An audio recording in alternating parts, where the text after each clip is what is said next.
مفتی شعیب اللہ خان صاحب کے بیانات کے لیے مفتی صاحب کے آفیشیل چینل کو سبسکرائب کریں اور زیادہ سے زیادہ شیئر کریں۔ الحمدللہ رب العالمین والصلاة والسلام علی اشرف الانبیاء وسید المرسلین وعلی آلہ وصحبہ اجمعین، اما بعد۔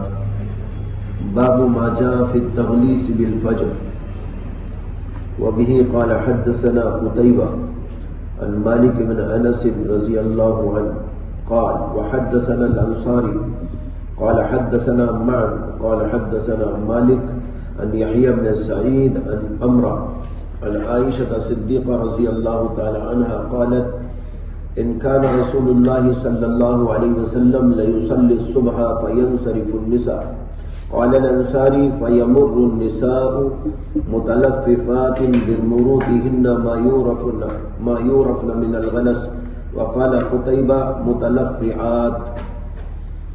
قال وفي الباب عن ابن عمر وأنس وقيلة بنت مخرمة قال أبو عيسى حديث عائشة حديث حسن صحيح، وهو الذي اختاره غير واحد من أهل العلم من أصحاب النبي صلى الله عليه وسلم، منهم أبو بكر وعمر ومن بعدهم من التابعين. وبه يقول الشافعي وأحمد وإسحاق يستحبون التغليس بصلاة الفجر. اوپر اوقات کا بیان تھا جس میں مطلق اوقات کا بیان کہ کب سے لے کر کب تک نماز پڑھنا درست ہے، اور یہاں سے امام ترمذی رحمۃ اللہ علیہ مستحب اوقات کے بیان کا سلسلہ شروع کر رہے ہیں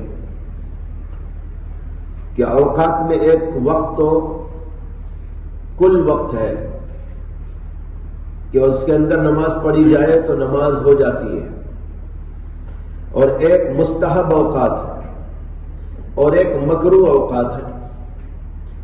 یہاں تینوں پر امام ترمذی رحمۃ اللہ علیہ کلام کریں گے۔ مطلق اوقات کا بیان تو اوپر کی احادیث اور اوپر کے 3 ابواب میں ہو گیا۔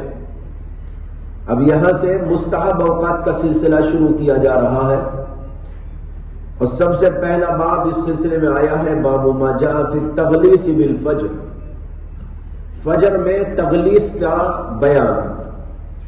تغلیس غلط سے ہے اور اس کے معنی اندھیری کے آتے ہیں، اور تغلیس کے معنی ہوئے اندھیری میں نماز پڑھنا، اندھیری میں کوئی کام کرنا۔ یہاں مراد چونکہ نماز ہے، اسے اس کا ترجمہ کر دیتے ہیں فجر کی نماز کو غلس میں پڑھنا، یہ ہے تغلیس۔ یعنی اندھیری میں پڑھنے سے مراد یہ ہے کہ جب فجر طلوع ہو جاتی ہے تو فجر طلوع ہوتے ہی غلس ہوتا ہے، پھر اس کے بعد اسفار ہوتا ہے۔ اسفار آسمان پر آپ دیکھیں گے کہ سفیدی طاری ہو گئی، سفیدی چھا گئی، اور پھر وہ سفیدی کا اثر آہستہ آہستہ زمین کی طرف آتا ہے اور دنیا روشن ہونے لگتی ہے۔ طلوع آفتاب سے پہلے یہ کیفیت ہوتی ہے، اور اس سے پہلے پہلے غلس رہتا ہے، یعنی اندھیری چھائی رہتی ہے۔ یہاں پر اختلاف ہے ائمہ کے درمیان کہ فجر کی نماز غلس میں پڑھنا افضل ہے یا اسفار میں پڑھنا افضل ہے۔ اس سلسلے میں ائمہ کے درمیان اختلاف پایا جاتا ہے۔ امام شافعی، امام احمد بن حنبل اور اسحاق بن راہویہ فجر میں تغلیس کے قائل ہیں، اور کہتے ہیں کہ یہ وقت اس کا مستحب وقت ہے، جو ہی فجر طلوع ہو اس کے فوری بعد پڑھ لی جائے۔ دوسرا مسئلہ کس میں ہے امام اعظم ابو حنیفہ رحمۃ اللہ علیہ اور امام مالک رحمۃ اللہ علیہ کا، اور یہ دونوں حضرات کہتے ہیں کہ اسفار میں فجر پڑھنا مستحب اور افضل ہے، یعنی غلس میں نہ پڑھ کر ذرا سا انتظار کریں اور جب آسمان کے اوپر سے اندھیری ختم ہو کر اس پر اجالا طاری ہو جائے تو اس وقت میں پڑھنا چاہیے. امام شافعی رحمت اللہ علیہ نہ صرف فجر میں بلکہ تمام ہی نمازوں میں اس بات کے قائل ہے کہ نماز اول وقت میں پڑھنا افضل ہے. اس لیے امام شافعی رحمت اللہ علیہ اور ان کے ہم نوا حضرات نے اول وقت میں ہر نماز پڑھنے پر اور خاص طور پر فجر کی نماز غلس میں پڑھنے پر متعدد دلائل سے استدلال کیا. ان حضرات کی ایک دلیل قرآن پاک کی آیت ہے کہ اللہ تعالیٰ قرآن میں کہتے ہیں فاستبقوا الخیرات، نیکی کے کاموں میں سبقت کرو یعنی جلدی کرو. یہ اللہ نے تمام نیکیوں کے سلسلے میں فرمایا ہے، اور نیکیوں میں سب سے بڑی نیکی تو نماز ہے، اس لیے نماز بھی اس کے اندر داخل ہے.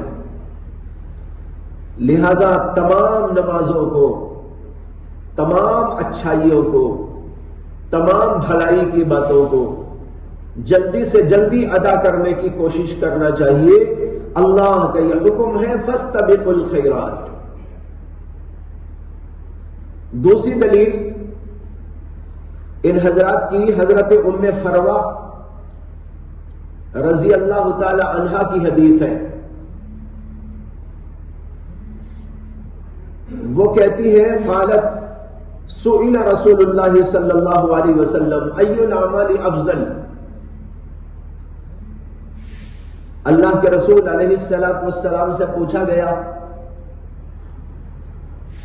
کہ افضل اعمال کیا ہے؟ آپ نے کہا الصلاۃ فی اول وقتها، نماز کو اول وقت میں پڑھنا.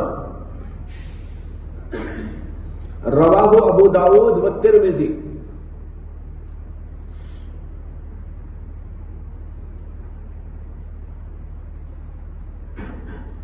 تیسری دلیل ان حضرات کی ہے حضرت عبداللہ بن مسعود رضی اللہ تعالی عنہ کی حدیث. وہ کہتے ہیں سألت رسول اللہ صلی اللہ علیہ وسلم ای الصلاۃ افضل. میں نے اللہ کے رسول سے پوچھا کہ سب سے افضل صلاۃ کون سی ہے؟ آپ نے کہا الصلاۃ فی اول وقتها.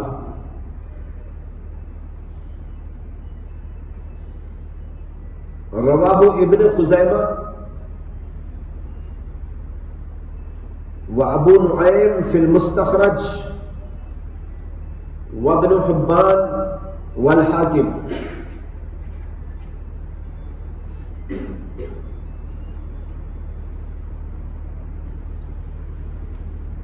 چوتھی دلیل ان حضرات کی ہے حضرت عبداللہ ابن عمر کی حدیث. وہ کہتے ہیں قال رسول اللہ صلی اللہ علیہ وسلم الوقت الاول من الصلاة رضوان اللہ والوقت الاخیر عفو اللہ.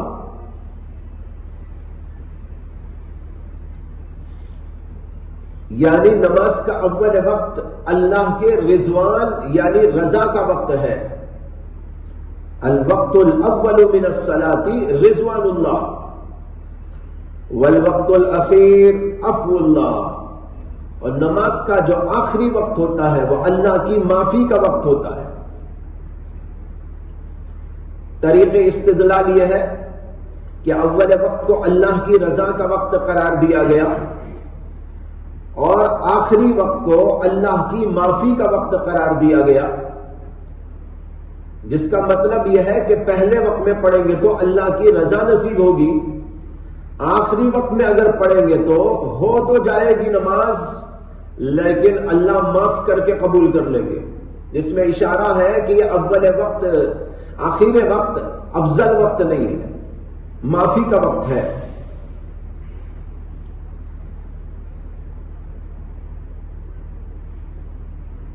اور ایک حدیث ان حضرات کی یہ ہے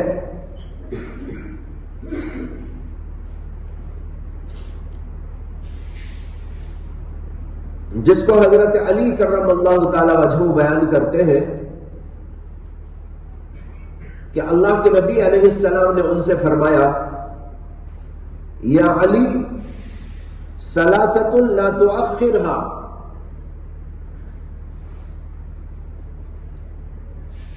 الصلاة اذا اتت، والجنازة اذا حضرت، والأيم اذا وجدت لها كفوا، والأيم اذا وجدت لها كفوا۔ اے علی، 3 چیزوں کو مؤخر نہ کرنا، ایک نماز کو جب اس کا وقت آ جائے، دوسرے جنازہ جب حاضر ہو جائے، اور تیسرے عورت، بے شادی عورت جس کا کوئی کفو تجھ کو دستیاب ہو جائے تو اس کی شادی میں تاخیر نہ کر۔ اس کو امام ترمذی نے روایت کیا ہے۔ یہ سب دلائل تو عمومی طور پر تمام نمازوں کے سلسلے میں امام شافعی استدلال کرتے ہیں۔ اس میں فجر ہی کا کوئی خاص ذکر نہیں ہے، بلکہ تمام نمازوں کا۔ ہر نماز اول وقت میں پڑھنا چاہیے، لہذا فجر بھی اول وقت میں پڑھنا چاہیے، ظہر بھی، عصر بھی، مغرب بھی، عشاء بھی، تمام نمازیں اول وقت میں پڑھنا چاہیے۔ یہ ہے امام شافعی کا استدلال۔ لیکن ان میں سے ہر دلیل پر کچھ کلام ہے۔ پہلی دلیل تھی فاستبقوا الخیرات، نیکی کے کاموں میں جلدی کرو۔ اس سے استدلال کر رہے ہیں کہ اول وقت میں نماز پڑھنا ہے۔ لیکن اس آیت کا مطلب صرف یہ ہے کہ جب کسی نیکی کا وقت آ جائے تو اس میں تاخیر نہ کرو، جلدی کرو۔ جلدی کرنے کا یہ مطلب تو کوئی بھی نہیں لیتا کہ بھائی مثال کے طور پر فاستبقوا الخیرات، لہذا 5 نمازیں فجر ہی میں نمٹا دو، لہذا آج صبح میں اٹھنے کے بعد ظہر تک انتظار کی کیا ضرورت، عصر کے انتظار کی کیا ضرورت، لہذا فجر ہی میں ساری نمازیں نمٹا دو، فاستبقوا الخیرات، یہ معنی تو اس کا کوئی بھی نہیں لیتا۔ لہذا یہاں مطلب یہ ہے جب جس کام کا وقت آ جائے تو اس میں جلدی کرو۔ اس معنی کر بعض اوقات وہ ہوتے ہیں جو دیر سے شروع ہوتے ہیں، بعض اوقات ایسے ہیں جو جلدی شروع ہوتے ہیں، بعض مستحب اوقات ہیں جو تاخیر سے ہوتے ہیں۔ تو لہذا ان اوقات کی رعایت کرتے ہوئے جلدی سے جلدی ادا کرو۔ جب کسی وقت کا، کسی نماز کا وقت آ جائے اور اس کا مستحب وقت آ جائے تو اس میں تاخیر نہ کرو، یہ اس کا مطلب ہے۔ یہ مطلب نہیں ہے کہ جلدی کا مطلب یہ ہے کہ بے وقت میں پڑھ لو۔ دوسری حدیث انہوں نے پیش کی تھی ام فروا کی، الصلاۃ فی اول وقتہا، اس کو اللہ کے نبی نے افضل قرار دیا۔ جب انہوں نے پوچھا ای العمل افضل، اللہ کے نبی نے فرمایا الصلاۃ فی اول وقتہا۔ مگر یہ حدیث قوی نہیں ہے، اس کے اندر اضطراب ہے۔ خود امام ترمذی نے اس کو روایت کرنے کے بعد اس کے اضطراب کا ذکر کیا ہے اور اس کو قوی نہیں کہا۔ امام زیلعی کہتے ہیں کہ امام دارقطنی نے اپنی کتاب العلل المتناہیہ میں اس کے سند کے اضطراب کو تفصیل کے ساتھ بیان کیا ہے، اور پھر اس کے اندر ایک اس کی راویہ جو ام فروا سے روایت کرنے والی ہے وہ مجہول ہے۔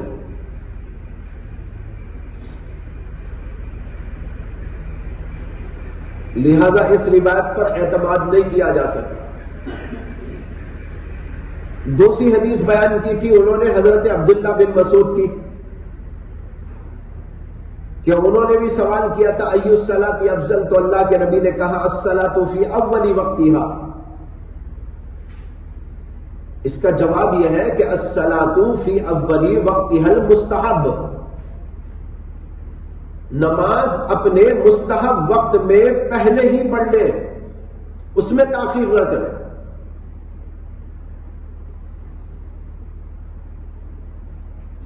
لہذا یہ ہمارے خلاف نہیں ہے۔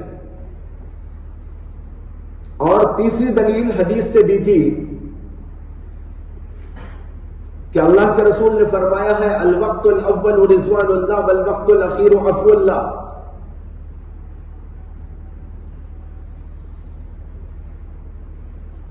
اس حدیث کو امام بیہقی اور امام حاکم نے روایت کیا ہے۔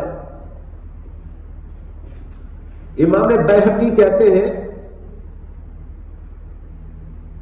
امام حاکم کہتے ہیں کہ اس کا راوی یعقوب ابن الولید لیس من شرط ھذا الکتاب،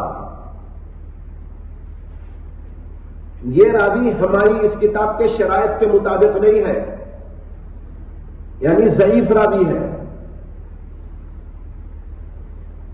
اور امام ابن حبان کہتے ہیں یعقوب ابن الولید کان یضع الحدیث علی الثقات، کان یضع الحدیث علی الثقات، یعنی ثقہ لوگوں پر حدیثیں گھڑ گھڑ کے بیان کرتا تھا، جھوٹا آدمی ہے، وضاع و کذاب آدمی ہے۔ اور کہتے ہیں لا یحل کتب حدیثی، اس کی حدیث کو لکھنا جائز نہیں ہے،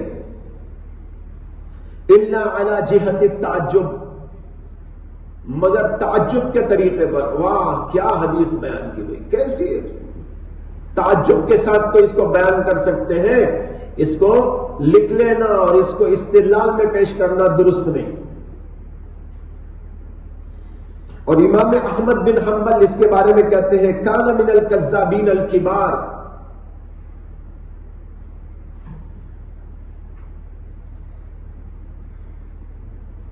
یہ کذابین میں سے تھا، بڑے درجے کے کذابین میں،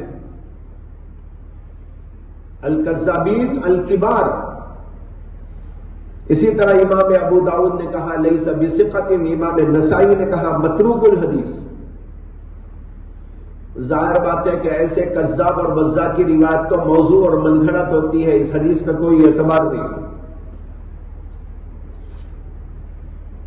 ایک حدیث حضرت علی سے بیان کی تھی کہ حضرت علی سے اللہ کے رسول نے فرمایا ثلاثۃ لا تؤخرھا، اس میں ہے الصلاۃ اذا اتت، جب نماز کا وقت آ جائے تو اس کو مؤخر نہ کرنا۔ یہاں بھی تعبیر یہ ہے الصلاۃ اذا اتت فی وقتھا المستحب، تب تاخیر نہ کرنا، جب اس کا وقت مستحب آ جائے تو اس میں تاخیر نہ کی جائے۔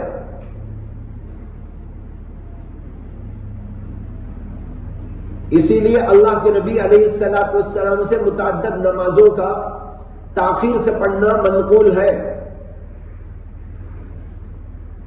اگر ان احادیث کا مطلب یہ ہوتا کہ ہر نماز کو اول وقت میں پڑھا جائے تو اللہ کے رسول علیہ الصلوۃ والسلام نے ظہر کی نماز کو مؤخر کر کے کیوں پڑھا؟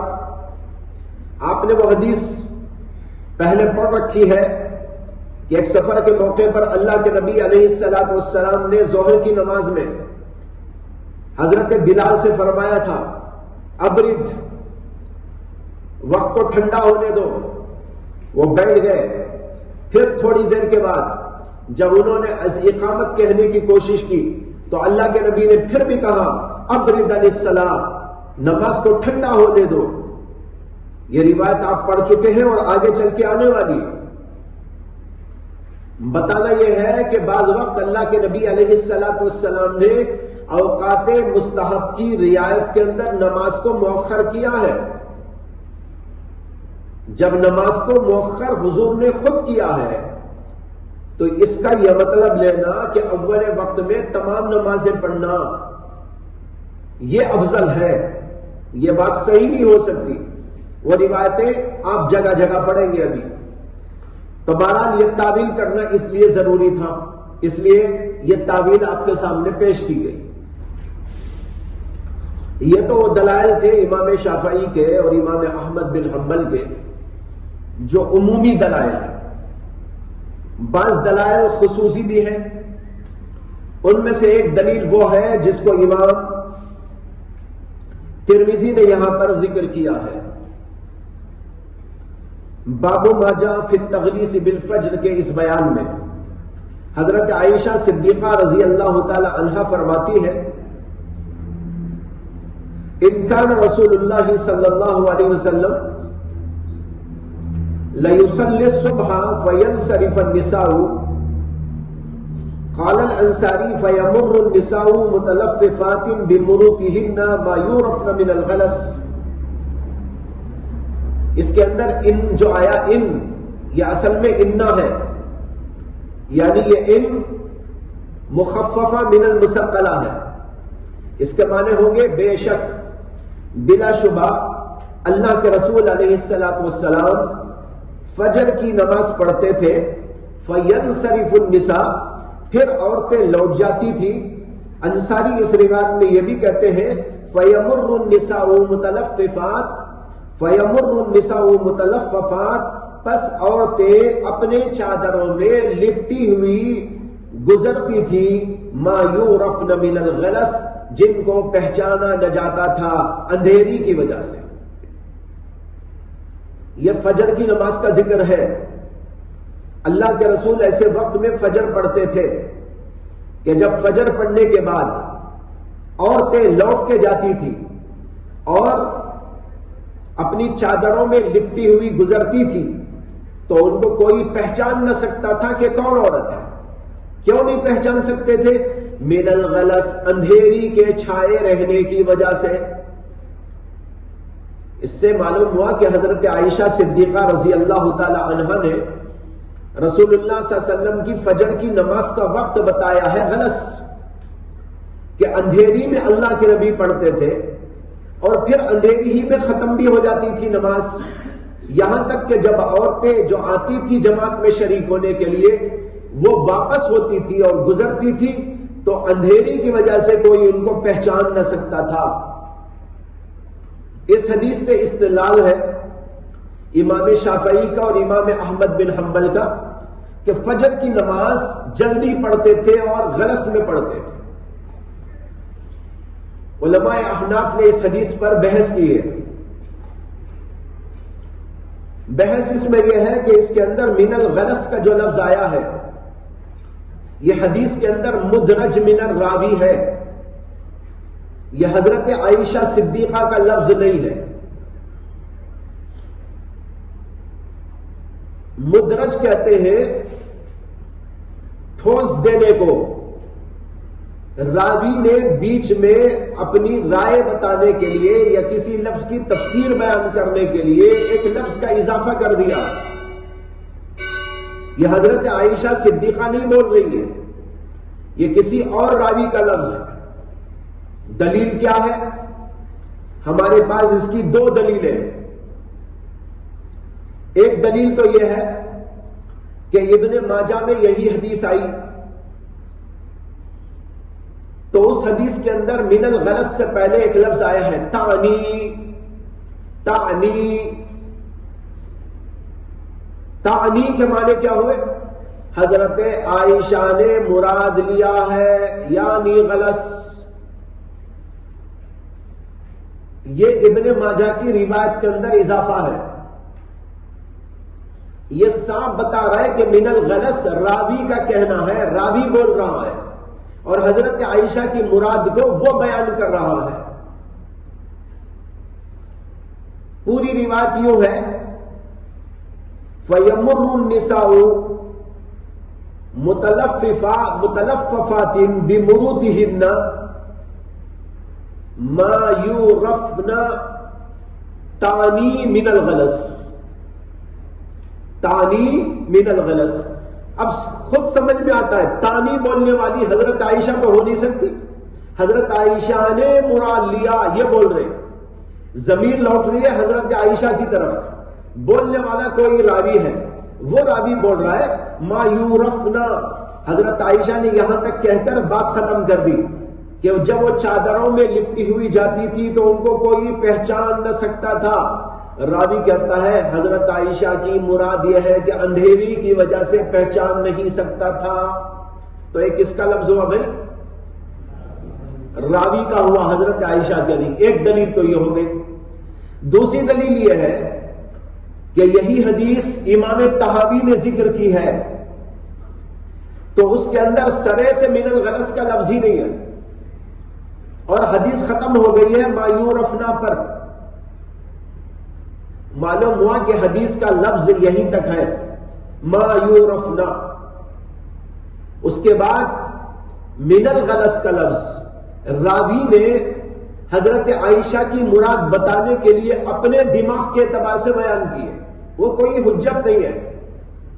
حجت تو اتنے ہی الفاظ ہیں کہ حضرت عائشہ نے فرمایا کہ اللہ کے نبی علیہ السلام فجر پڑھتے تھے اور عورتیں لوٹتی تھی اور گزرتی تھی اپنی چادروں میں لپٹی ہوئی، ان کو کوئی پہچان نہ سکتا تھا.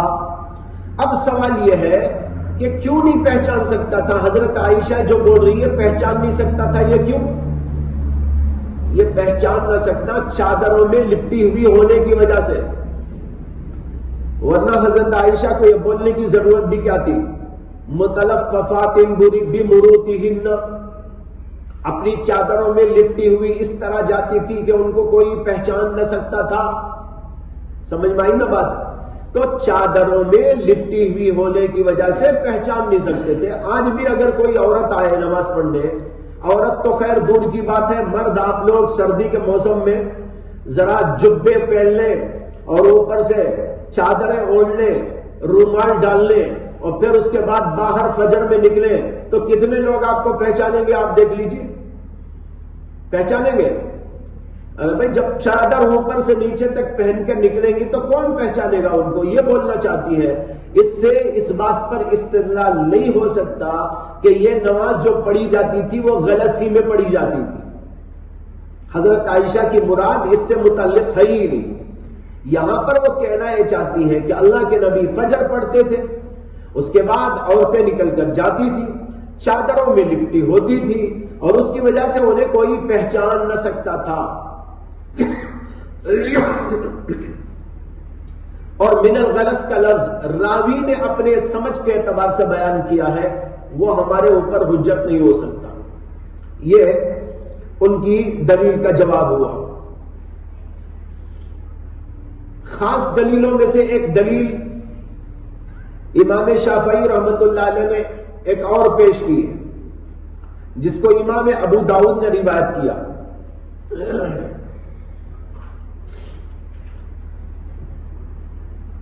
وہ ہے بشیر بن ابی سعود سے، ابو مسعود سے. بشیر ابن ابو مسعود کہتے ہیں میں نے ابو مسعود انصاری سے سنا،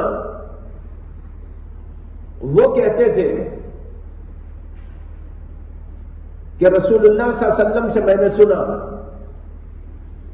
کہ آپ نے فرمایا نزل جبریل فاخبرنی بوقت الصلاۃ فصلیت معه ثم صلیت معه ثم صلیت معه الى ان قال وصلى الصبح مرة بغلس ثم صلى مرة أخرى فأسفر ثم كانت صلاته بعد ذلك بالغلس حتى مات ثم لم يعد الى ان يسفر. یہ ابو داؤد کی حدیث کے الفاظ ہیں. اس میں آخری الفاظ ہیں کہ حضرت ابو مسعود انصاری نے بتایا کہ رسول اللہ صلی اللہ علیہ وسلم نے بتایا کہ جبریل آئے تھے, مجھے نماز پڑھائے, میں نے ان کے ساتھ نماز پڑھی, پھر نماز پڑھی, پھر نماز پڑھی وغیرہ وغیرہ.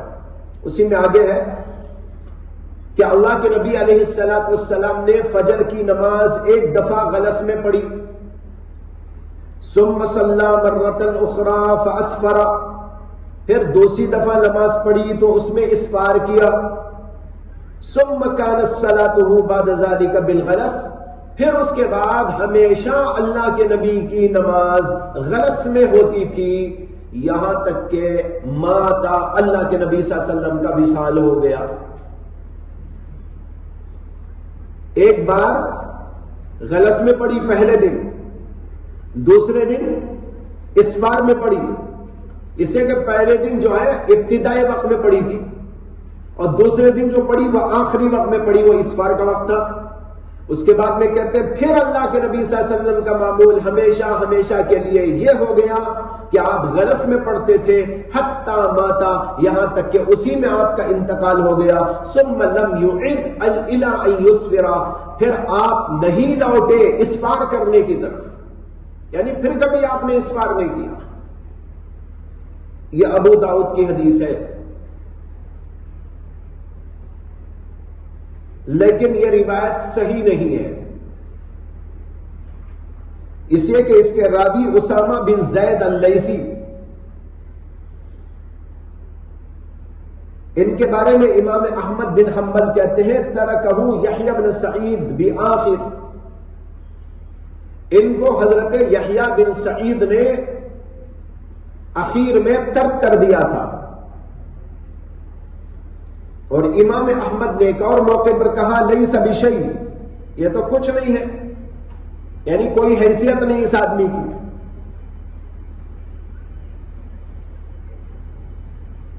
اور یہ بھی کہا کہ انہوں نے نافع سے منکر احادیث کو روایت کیا, اور ابن معین نے ان کے بارے میں کبھی تو کہا صالح ثقہ, اور کبھی کہا کہ ان کی حدیث قابل ترک ہے. ابو حاتم نے کہا لا یحتج بہ, ان سے احتجاج نہیں کر سکتے. نسائی اور دارقطنی نے کہا لیس بالقوی وغیرہ. بہرحال یہ روایت کا راوی ضعیف راوی ہے, اس وجہ سے قابل حجت نہیں ہو سکتا. یہ ہے دلائل امام شافعی رحمت اللہ علیہ کے نماز کو جلدی پڑھنے اور فجر کی نماز کو غلس میں پڑھنے کے بارے میں. اور امام ابو حنیفہ رحمت اللہ علیہ اور امام مالک رحمت اللہ علیہ, یہ دونوں حضرات اس بات کے قائل ہے کہ فجر کی نماز اسفار میں پڑھنا افضل ہے, بہتر ہے. اور ان حضرات نے متعدد دلائل سے استدلال کیا ہے. ایک حدیث میں آتا ہے کہ اللہ کے نبی علیہ السلام نے فرمایا اسفروا بالفجر فإنه اعظم للأجر.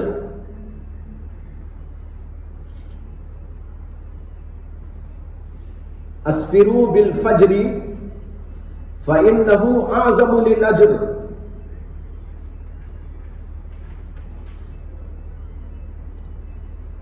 فجر کو جلدی سے پڑھو, فجر میں اسفار کرو, کیونکہ یہ زیادہ اجر کا باعث ہے. یہ حدیث امام ترمذی نے اگلے باب کے اندر پیش کی ہے, باب ما جاء فی الاسفار بالفجر میں. یہ حدیث اس جیسے الفاظ کے ساتھ متعدد صحابہ کرام سے منقول ہے, جن میں سے ایک رافع بن خدیج ہے, اور انہی کی حدیث کو امام ترمذی نے ذکر کیا ہے. اور یہ حدیث حضرت بلال سے حضرت انس سے، حضرت قتادہ ابن نعمان سے، حضرت عبداللہ بن مسعود سے اور حضرت ابو ہریرہ سے، ان سب حضرات سے مروی. اور ان ساری احادیث کی تخریج اگر آپ دیکھنا چاہیں تو امام زیلعی کی کتاب نصب الرایہ فی تخریج احادیث الہدایہ کا مطالعہ کریں.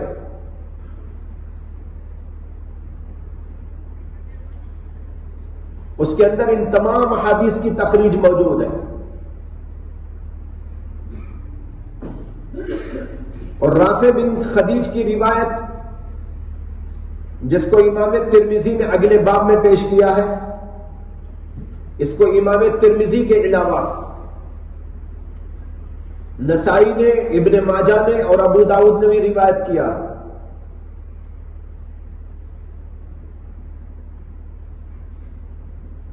اور امام ترمذی اس حدیث کے بارے میں کہتے ہیں ھذا حدیث حسن صحیح.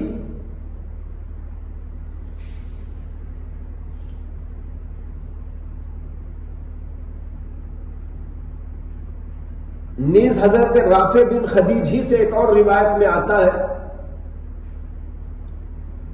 کہ اللہ کے رسول علیہ السلام نے حضرت بلال کو حکم دیا اور فرمایا یا بلال نور بصلاۃ الصبح حتی یبصر القوم مواقع نبلهم من الاسفار. یا بلال نور بصلاۃ الصبح حتی یبصر القوم مواقع نبلهم من الاسفار. اے بلال فجر کی نماز روشن وقت میں پڑھو. نور نور سے ہے یعنی روشن وقت میں پڑھو، اندھیری میں نہ پڑھو. یہاں تک کہ قوم یعنی لوگ اسفار کی وجہ سے اپنی تیروں کے گرنے کی جگہ کو پہچان سکے. اگر کوئی تیر مارے تو کہاں جا کے تیر پڑ رہی ہے وہ جگہ معلوم ہو جائے، اتنا اسفار ہو جائے، صبح ہو جائے. یہ حدیث ہے جس کو ابن ابی شیبہ نے، اسحاق بن راہوی نے اور ابو داؤد الطیالسی نے اور طبرانی نے روایت کیا.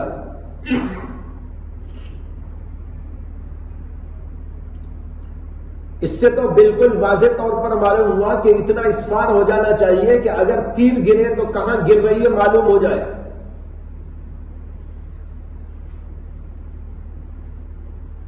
اور ایک دلیل علماء احناف کی وہ ہے جس کو امام بخاری اور امام مسلم دونوں نے حضرت عبداللہ بن مسعود رضی اللہ تعالی عنہ سے روایت کیا ہے.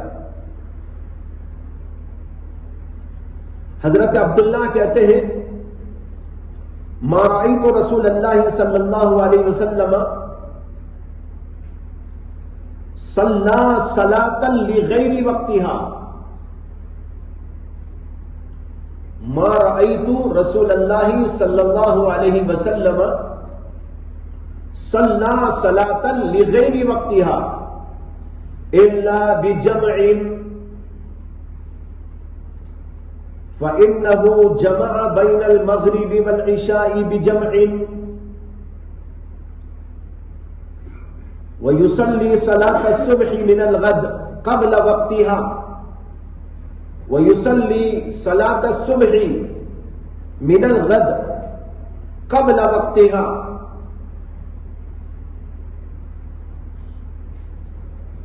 غور سے اس کا ترجمہ سنیے. عبداللہ بن مسعود کہتے ہیں کہ میں نے رسول اللہ صلی اللہ علیہ وسلم کو نہیں دیکھا کہ آپ نے کوئی نماز غیر وقت پہ پڑھی ہو، غیر وقت پہ نماز پڑھی ہو میں نے کبھی نہیں دیکھا. الا بجمع مگر مزدلفہ میں. جمعین کہتے ہیں مزدلفہ کو. آپ نے حج کے بیان میں یہ لفظ پڑھا ہوگا. بجمع یعنی مزدلفہ میں. فإنه جمع بین المغرب والعشاء بجمع کیونکہ آپ نے مزدلفہ میں مغرب اور عشاء دونوں کو ملا کر پڑھا. وَيُصَلِّي صَلَاةَ الصُّبْحِ مِنَ الْغَدِ، اور اس کے دوسرے دن یعنی مزدلفہ کے دوسرے دن صبح کی نماز آپ نے پڑھی قبل وقتها، اس کے وقت سے پہلے. حضرت عبداللہ بن مسعود کی اس حدیث میں آیا ہے کہ میں نے رسول اللہ صلی اللہ علیہ وسلم کو صرف 2 موقعوں پر بے وقت نماز پڑھتے دیکھا، اس کے علاوہ کبھی آپ کو بے وقت نماز پڑھتے نہیں دیکھا. بے وقت کون سے 2 وقت؟ کہتے ہیں ایک تو مزدلفہ میں مغرب اور عشاء کو ملا کے پڑھتے دیکھا. یہ مسئلہ آپ کو معلوم ہے کہ مزدلفہ میں مغرب کی نماز نہیں پڑھی جاتی، بلکہ عشاء کے وقت ہونے کے بعد عشاء کے ساتھ ملا کے اس کو پڑھتے. تو یہاں ایک وقت کیا ہوا؟ بے وقت نماز پڑھی.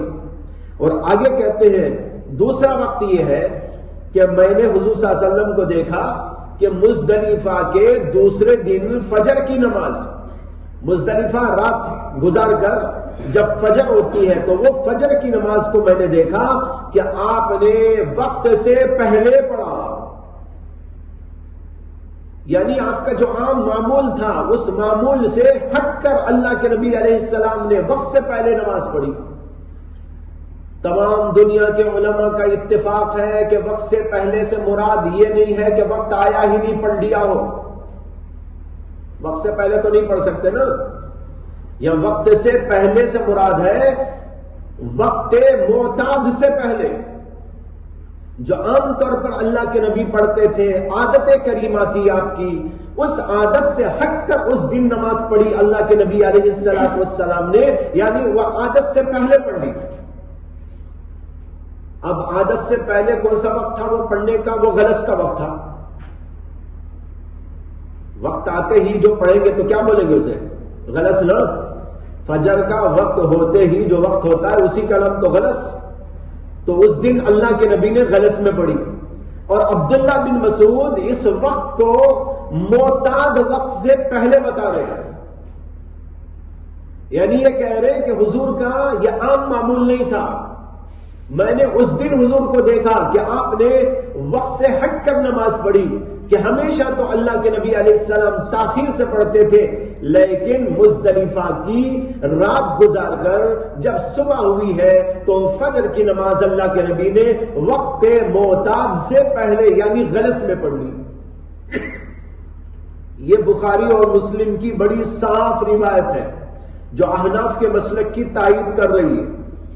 احناف یہی کہتے ہیں کہ حضور اقدس صلی اللہ علیہ وسلم غلس میں نہیں پڑھتے تھے.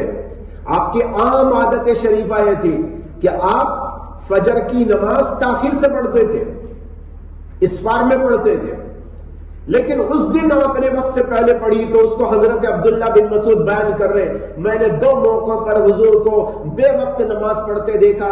ایک مزدلفہ میں کہ مغرب نہ پڑھ کر عشاء میں پڑھتے ہوئے دیکھا، اور دوسرے کہ اس کی دوسری جب صبح ہوئی ہے تو فجر کی نماز کو اپنے وقت معتاد سے پہلے پڑھا. اس کو انہوں نے کہا قبل وقتیہ. اور قبل وقتیہ کا معنی یہ نہیں کہ فجر سے پہلے پڑھ لی، فجر کا وقت آنے کے بعد ہی پڑھی، لیکن اس دن غلس میں پڑھی. معلوم ہوا اس دن غلس میں پڑھنے کا مطلب یہ ہے کہ عام معمول حضور کا ہی نہیں تھا. ورنہ حضرت عبداللہ بن مسعود یہ کیوں کہتے ہیں کہ میں نے حضور کو بے وقت نماز پڑھتے دیکھا؟ سمجھ میں آیا استدلال؟ بہت صاف استدلال ہے یہ اس بات کا جو احناف پیش کرتے ہیں کہ اس حدیث سے حضور صلی اللہ علیہ وسلم کا ہمیشہ معمول اسفار میں فجر پڑھنے کا معلوم ہوتا ہے. یہ دلائل ہے علماء احناف کے. اور امام ابراہیم نخعی رحمت اللہ علیہ کہتے ہیں کہ کسی بات پر صحابہ کرام کا اس قدر اجماع میں نے نہیں دیکھا جتنا کہ فجر کی نماز کو اسفار میں پڑھنے پر دیکھا. یعنی تمام صحابہ فجر کی نماز اسفار کے اندر پڑھا کرتے تھے. یہ معمول تھا حضرات صحابہ کا. حضرت ابراہیم نخعی جو تابعی بزرگ ہے اور تابعیوں میں سے بھی کبار تابعین میں ہے، وہ کہتے ہیں کہ میں نے صحابہ کو اس بات پر اجماع کرتے دیکھا، اور اس قدر اجماع کسی اور بات پر میں نے نہیں دیکھا کہ یہ حضرات فجر کی نماز غلس میں نہیں اسفار میں پڑھا کرتے تھے. ان دلائل کی روشنی میں علماء احناف کہتے ہیں کہ فجر کی نماز غلس میں نہیں، اسفار میں پڑھنا افضل ہے، بہتر ہے۔ یہ چند دلائل کا ذکر آپ کے سامنے کیا گیا ہے، اب باب دیکھ لیجئے۔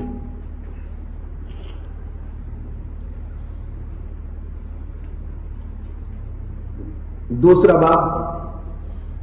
باب ما جاء فی الاسفار بالفجر، وبه قال حدثنا هناد قال حدثنا عبده هو ابن سليمان عن محمد بن اسحاق عن عاصم بن عمر بن قتادة عن محمود بن لبيد عن رافع بن خديج قال سمعت رسول الله صلى الله عليه وسلم يقول اسفروا بالفجر فإنه عازم للأجر۔ جیسا کہ میں کہہ چکا ہوں تقریباً 8 صحابہ سے حدیث منقول ہے، جس کی تخریج امام زیلعی نے کر دی۔ وقد روى شعبة والثوري هذا الحديث عن محمد بن اسحاق ورواه محمد بن عجلان ايضا عن عاصم بن عمر بن قتادہ۔ اس حدیث کو شعبہ اور ثوری نے محمد بن اسحاق سے روایت کیا ہے، یعنی انہوں نے بھی اس کو روایت کیا ہے، اور اس کو محمد بن عجلان نے بھی عاصم ابن عمر ابن قتادہ سے روایت کیا ہے۔ وفی الباب عن ابی برزۃ الاسلمی وجابر وبلال قال ابو عیسی حدیث رافع بن خدیج حدیث حسن صحیح، وقد رأى غیر واحد من اہل العلم من اصحاب النبی صلی اللہ علیہ وسلم والتابعین الاسفار بصلاة الفجر۔ بہت سارے اہل علم حضرات صحابہ و تابعین میں سے اس بات کی رائے رکھتے ہیں کہ فجر کی نماز اسفار میں ہونی چاہیے۔ یہی کہتے ہیں سفیان ثوری، اور امام شافعی اور امام احمد اور امام اسحاق کہتے ہیں مان الاسفاری ان یزیح الفجر فلا یشک فیہ ولم یروا ان مان الاسفار تاخیر الصلاۃ۔ اوپر آپ کو بتا چکا ہوں کہ امام شافعی اور امام احمد بن حنبل اور امام اسحاق بن راہوے یہ حضرات اس بات کے قائل ہیں کہ فجر کی نماز غلس میں یعنی اندھیری میں پڑھی جائے۔ جب یہ حدیث سامنے آئی اسفروا بالفجر فإنه عظم للأجر، اور حدیث صحیح درجے کی بھی ہے، تو اب امام شافعی رحمت اللہ علیہ نے اس حدیث کا معنی دریافت کیا کہ بھئی اس حدیث کا معنی کیا ہے۔ اس لیے کہ ان کے نزدیک تو غلس میں پڑھنا افضل ہے، اور یہ حدیث کہہ رہی ہے اسفروا بالفجر، اسفار میں پڑھو فجر۔ امام شافعی کہتے ہیں یہاں اسفار کے معنی وہ نہیں ہے کہ ذرا اجالا ہو جائے، غلس کے بعد کے اجالے کو یہاں اسفار نہیں کہا گیا، بلکہ یہاں پر اسفار کے معنی ہے ان یزیح الفجر، فجر اچھی طرح واضح ہو جائے، فلا یشک فی، اور فجر کے طلوع ہونے میں کوئی شک و شبہ باقی نہ رہے۔ کیا مطلب ہوا؟ مطلب یہ ہے کہ امام شافعی کے پاس اسفروا بالفجر کا معنی یہ ہے کہ اچھی طرح صبح ہونے کے بعد پڑھو، یعنی طلوع فجر ہونے کے بعد پڑھو، طلوع فجر کے ہونے میں کوئی شک شبہ باقی نہ رہے۔ تو لہذا ان کے نزدیک غلس میں پڑھنا افضل ہے، اور اسفار میں نماز پڑھنے کا مطلب ہے صبح اچھی طرح ہونے کے بعد پڑھو، ابھی صبح صادق ہوئی ہی نہیں اور ابھی صبح کاذب چل رہی ہے اس وقت میں نہ پڑھ لو۔ یہ حضور نے اسفروا کا یہ معنی لیا ہے کہ اسفار کرو، یعنی صبح اچھی طرح ہو جانے دو اور اس میں کوئی شک و شبہ باقی نہ رہے، فجر صادق طلوع ہو جائے تو صبح صادق کے طلوع ہونے کے بعد میں پڑھو۔ یہ امام شافعی رحمت اللہ علیہ نے بانا بیان کیا۔ دیکھو امام ترمذی کہتے ہیں وقال الشافعی واحمد واسحاق مان الاسفار ان یزیح الفجر، اس حدیث کے اندر اسفار کے معنی ہے فجر واضح ہو جائے، فجر کے طلوع ہونے میں کوئی شک و شبہ باقی نہ رہے، فلا یشک فی، اس میں کوئی شک و شبہ باقی نہ رہے، ولم یروا ان مان الاسفار تاخیر الصلاۃ، اور یہ حضرات اس بات کے قائل نہیں ہے کہ اسفار کے معنی نماز کو مؤخر کر کے پڑھنے یعنی ذرا اجالا ہونے کے بعد میں پڑھنے کے ہیں، یہ وہ معنی نہیں لیتے، بلکہ وہ یہ معنی لیتے ہیں صبح صادق اچھی طرح ہو جانے کے بعد پڑھ لو۔ لیکن یہ معنی صحیح نہیں ہے، اس لیے صحیح نہیں ہے کہ اگر فجر اچھی طرح ہونے کے بعد پڑھو، یہ معنی اگر اسفرو کا ہے تو فَإِنَّهُ أَعْظَمُ لِلْأَجْرِ کیوں ہے؟ خود ہی سمجھ سکتے ہیں۔ ارے بھائی اچھی طرح فجر ہونے کے بعد میں پڑھو زیادہ اجر ملے گا، اس سے پہلے پڑھ لو گے تو ذرا کم ملے گا، ہو سکتا ہے یہ معنی؟ فجر ابھی طلوع ہی نہیں ہوئی تب پڑھ لو تو کم اجر ملے گا، فجر اچھی طرح طلوع ہونے کے بعد میں پڑھو تو زیادہ اجر ملے گا، اگر پہلے پڑھ لیں گے تو اجر کیا وہاں تو وزر ملے گا، ہے نا؟ تو پھر اعظم للاجر کا کیا تک ہے؟ اس سے معلوم ہوتا ہے کہ یہ معنی جو امام شافعی نے، امام اسحاق نے، امام احمد نے اس کا بیان کیا ہے صحیح نہیں ہے۔ صحیح معنی وہی ہے جو علماء احناف اور اسی طرح امام مالک بیان کرتے ہیں کہ جب اچھی طرح واضح ہو جائے اور اس اجالا پھیل جائے تو اس وقت میں فجر کی نماز پڑھو، اس میں اجر زیادہ ہے۔ اجر کیوں زیادہ ہے؟ اجر اس لیے زیادہ ہے کہ جب فجر کا وقت ہوتا ہے تو وہ وقت غفلت کا وقت ہوتا ہے، لوگوں کے سونے کا وقت ہوتا ہے۔ اگر یہاں فجر ہوتے ہی آپ وہاں اقامت کہہ دیں تو لوگوں کی کثرت ہوگی یا لوگوں کی قلت ہوگی جماعت میں؟ ظاہر بات ہے لوگ آ نہیں پائیں گے۔ یہاں طلوع ہوا اور وہاں اقامت ہو رہی ہے، جو لوگ پہلے سے اٹھے ہوئے ہوں گے، تہجد گزار ہوں گے، وہ تو آ جائیں گے، لیکن جو پہلے سے اٹھے ہوئے نہیں ہیں ان کا آنا تو مشکل ہوگا، جماعت ان کی چھوٹ جائے گی۔ اس کے بجائے آپ اسفار میں پڑھیں گے تو اٹھنے والے اٹھتے رہیں گے اور پھر آ کر جلدی سے جلدی شامل ہوں گے، اور اسفار کے وقت تک تو کافی بڑی تعداد جماعت کے اندر شریک ہونے والی ان کی ہو جائے گی، اور جماعت میں جس قدر کثرت ہوگی وہ اعظم للاجر ہوگی، یعنی اس کے اندر زیادہ سے زیادہ ثواب ہوگا۔ اس لیے اس کے اندر فرمایا گیا اسفروا بالفجر فإنه اعظم للاجر۔